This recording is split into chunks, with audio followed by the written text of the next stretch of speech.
Yo creo que tenemos que insistir mucho en este aspecto porque bueno, nosotros estamos enclavados en una zona rural y muchas veces el bienestar de los pueblos depende de que al campo le vaya bien. A mí me alegra profundamente que trabajen en forma mancomunada. En este caso, por ejemplo, el gobierno de la provincia, a través del Ministerio de la Producción, con una entidad del reconocimiento que tiene el Instituto Nacional de Tecnología Agropecuaria, bueno, en este caso de la agencia Extensión INTA.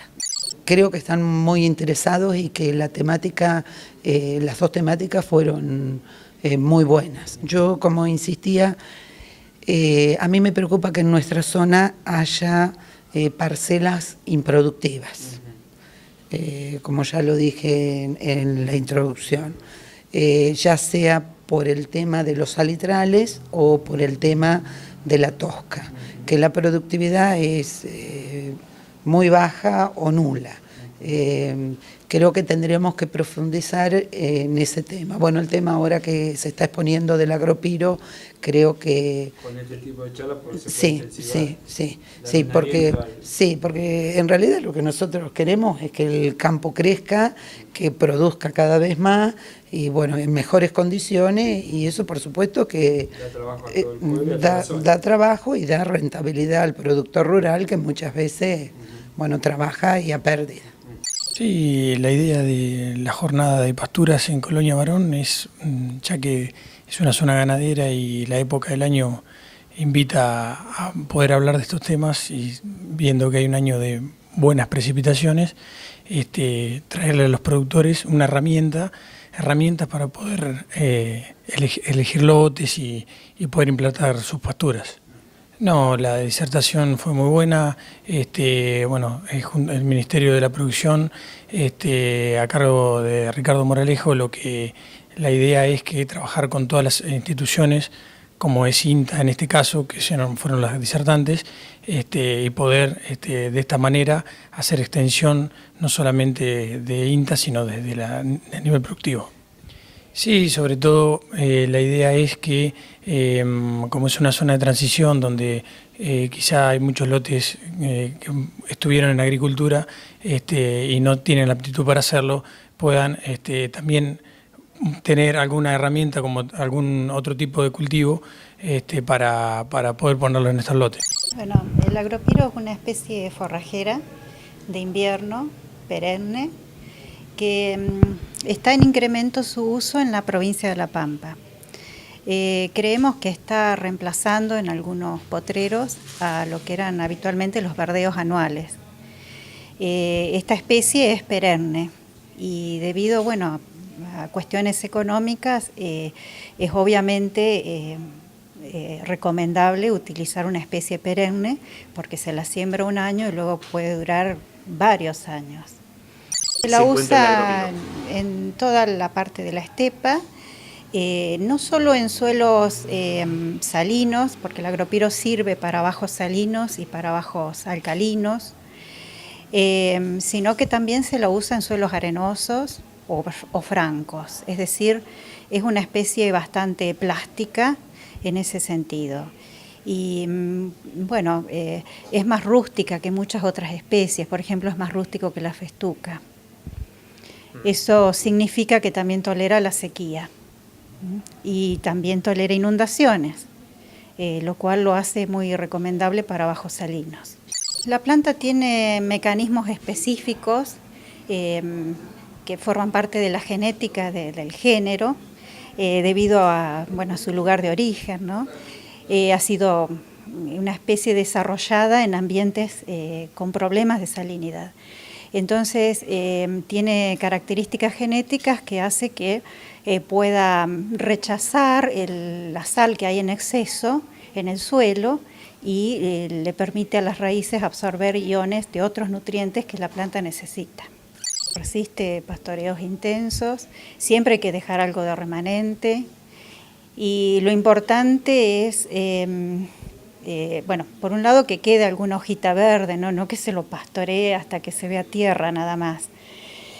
Pero también es importante no subpastorearlo, porque de esa manera panoja, y el problema que tiene el agropiro es que las varas que da, las varas florales, son muy duras y los animales las rechazan. Entonces cuando ocurre eso hay que cortarlo para que luego los animales lo coman.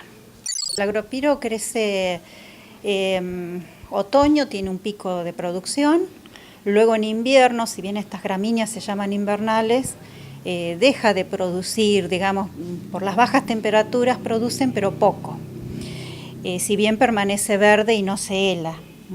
Y luego hace otro pico en primavera, más grande que el pico de otoño. Es decir, se lo puede aprovechar en otoño y luego en primavera.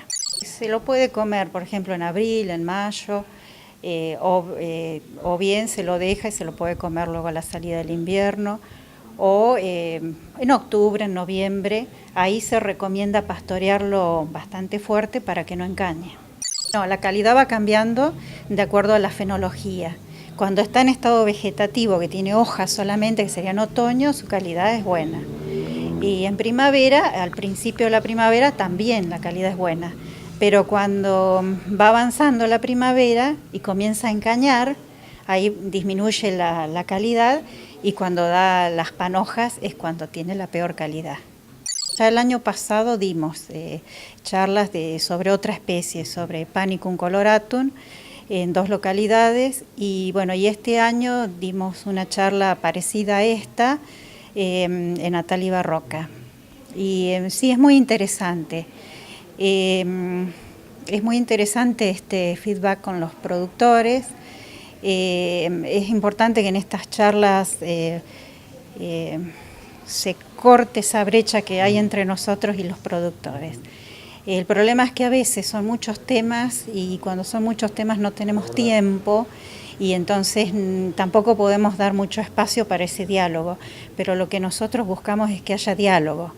Y bueno, un ambiente como este por ahí, que es un poco demasiado grande, que estamos nosotros adelante, y los productores medio lejos, no es un ambiente propicio para el diálogo. Digamos, el escenario y todas esas cosas crean una distancia que no es lo ideal. El agropiro, yo creo que hace algunos años no se utilizaba mucho en La Pampa. Yo creo que empezó a usarse a partir de que se encareció mucho sembrar verdeos anuales. El forraje es muy bueno, de buena calidad, porque es una especie de las que se llama grupo carbono 3, que son especies que tienen mayor calidad que las carbono 4, como el Panicum, por ejemplo. Solo que hay que hacer un buen manejo para que ese pasto se mantenga de buena calidad, es decir, que no desarrolle mucha fibra. Se puede sembrar de las dos maneras. Siembra directa se recomienda sobre todo en esos suelos problemáticos, donde hay salinidad, y conviene hacer siembra directa. O un suelo muy arenoso, que también sirve para suelos arenosos. Pero si no, se puede hacer una siembra convencional. Lo importante es que no sea muy profunda, que se compre semilla de buena calidad, es decir, en lo posible a un semillero confiable, o que si no, que se le haga poder germinativo. Y bueno, recomendaciones referidas a la profundidad y a la densidad de siembra, y luego aguantarlo, es decir, no pastorearlo enseguida, sino que aguantar a que se implante bien, y bueno, y luego recién pastorear. Es un pasto de buena calidad y, como decía, rústico, maleable, que sirve para diferentes ambientes. Resiste salinidad, resiste pH elevado, y realmente no hay otra especie que lo supere en ese último tema, ¿no? de salinidad y pH. Para esos suelos, nosotros en este ambiente, en nuestra provincia, no tenemos otra opción, porque, por ejemplo, más al norte se usa grama Rhodes, pero la grama Rhodes acá se hela. ¿Y el agropiro no? El agropiro no. Es una especie invernal, de hecho. Entonces no tenemos otra mejor opción para esos ambientes. En Buenos Aires se lo usa mucho, en toda la cuenca del Salado, sí, en todas las partes donde tienen pasturas, donde no tienen cultivos, porque obviamente esos suelos buenos no, los usan para otras cosas, ¿no? Pero toda la parte donde hay pasturas se lo utiliza muchísimo. Está creciendo el uso de agropiro, lo hemos visto sembrado en potreros buenos. De hecho fue traído, el ingeniero Cova fue uno de los que los trajo para suelos arenosos de nuestra provincia. Lo que pasa que después se lo llevaron para la cuenca del Salado y prosperó más allá. Para todo nuestro sector así del este, y también podría ir en algún ambiente del Cardenal, y si ya más para el oeste, no, digamos. Pero ese sería el ambiente adecuado y sobre todo esos suelos salinos.